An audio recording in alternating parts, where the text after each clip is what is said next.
हे अर्जुन, जो मुझे जिस भावना से भजते हैं, याद करते हैं, मैं भी उसी भावना से उसे याद करता हूँ। ये यथा मां प्रपद्यन्ते तास्तथैव भजाम्यहम्। मम वर्तमानुवर्तन्ते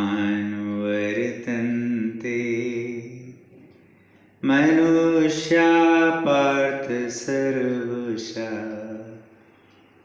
क्योंकि लोग मेरे ही मार्ग का अनुसरण करते हैं। जैसे जैसे मैं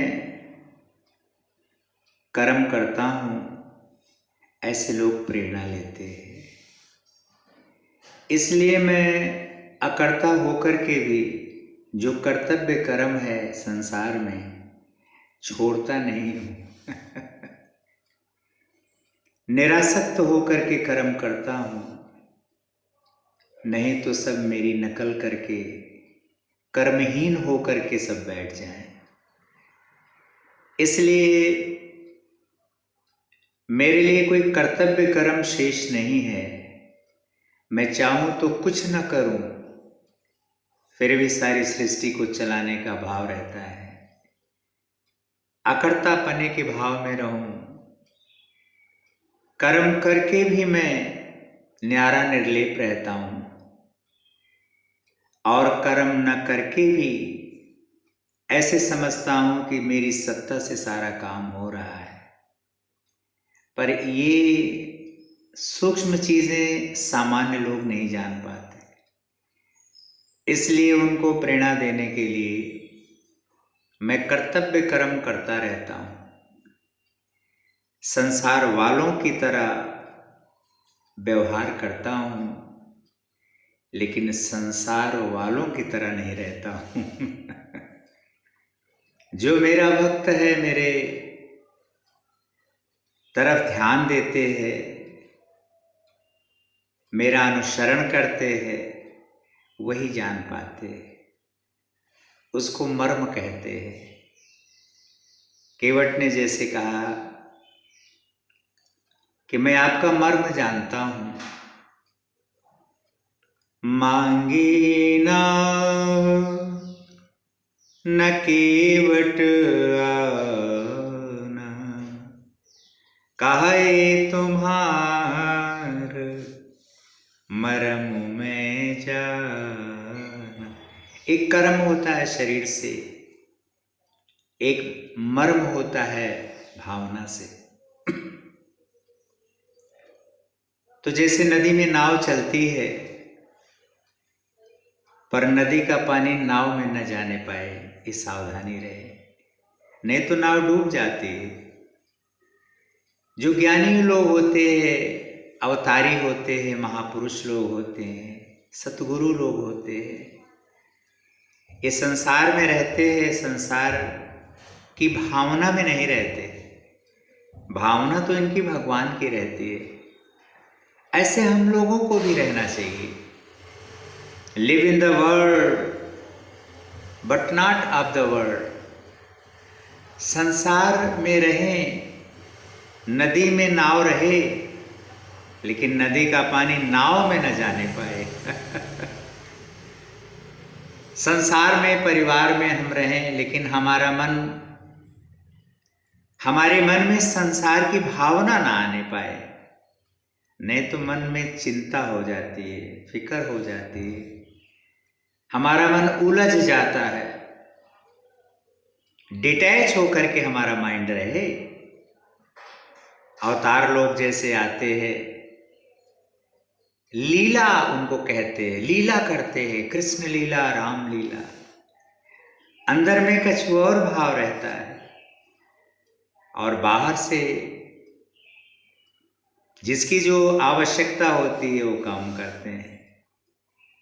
जथानेक वेश धरे, नृत्य करे नटको, सोई सोई भाव दिखावे, आपन होई न सो। जैसे नट है विभिन्न प्रकार की कलाएं दिखाता है, विभिन्न प्रकार के वेश धारण करता है, तो जो वेश धारण करता है वो तो नहीं है ना। जिसको जो अच्छा लगता है उसी हिसाब से वो रोल करता है। पिक्चर में हीरो है, हीरोइन है, ये अनेक प्रकार के रोल करते हैं। कभी गरीब बनते हैं, कभी अमीर बनते हैं। तो क्या वो अमीर है कि गरीब है? न अमीर है न गरीब है। ऐसे ही हम संसार में आए, एक नाटक बोलते हैं संसार को, और हम अभिनय करने आए हैं, फंसने नहीं आए हैं। यहां हमारी एक भी चीज नहीं है। सच तो यही है, क्योंकि जब ये शरीर पैदा हुआ कुछ साथ में नहीं लाया था, और जब ये शरीर जाएगा कुछ साथ में नहीं जाएगा। बीच में जो मिला हुआ है वो भगवान का दिया हुआ है। मुझे ते तूने दाता बहुत कुछ दिया है, तेरा शुक्रिया है, तेरा शुक्रिया है। तो कृष्ण ने कहा, अर्जुन कर्तव्य कर्म को करते हुए मनुष्य भगवान को अर्पण करके कर्म करे, भगवान को साक्षी मान करके कर्म करे, तो उस कर्मों का जो फल है, सत हो चाहे वध हो, उसको लेपायमान नहीं करते, उसको आक्षेपित नहीं करते, वो कर्मों से बरी हो जाता है। तदीयम वस्तुम गोविंदम तुभ्यम समर्पयामि। समर्पण भाव से किया हुआ कोई भी कर्म वो भगवान को चढ़ जाता है, और उसकी सारी जिम्मेदारी परमात्मा की चली जाती है। जिम्मेदारी टल गई, अभी काहे को उदास है, तो हमारी तरफ से जो भार था वो सब समाप्त हो गया। निर्भर होकर के जीवन जिए ना। Everything is God, everywhere is God, there is nothing but God. सब कुछ परमात्मा का है, परमात्मा ही है। ऐसी भावना से किया गया कर्म मर्म कहलाता है। तो जैसे केवट मर्म की बात करता है, कागभूषुंडी जी गरुड़ महाराज से मर्म की बात करते हैं, और शंकर भगवान भी मर्म जानते हैं, याज्ञवल्क्य महाराज भी मर्म जानते हैं। तो जो अच्छे अच्छे लोग हैं, ज्ञानी लोग हैं, ये कर्म तो खेल समझते हैं, और जो मर्म होता है परमात्मा का बहुत अच्छी तरीके से जानते हैं, इसलिए कभी दुखी नहीं होते। सर्व दुखों की निवृत्ति और परम आनंद की प्राप्ति, इसी को तो मुक्ति कहते हैं ना। हमारा मन, हमारा विचार हमको तकलीफ न देने पाए और हमेशा हम आनंद में रहें, ये जीवन मुक्ति का लक्षण है।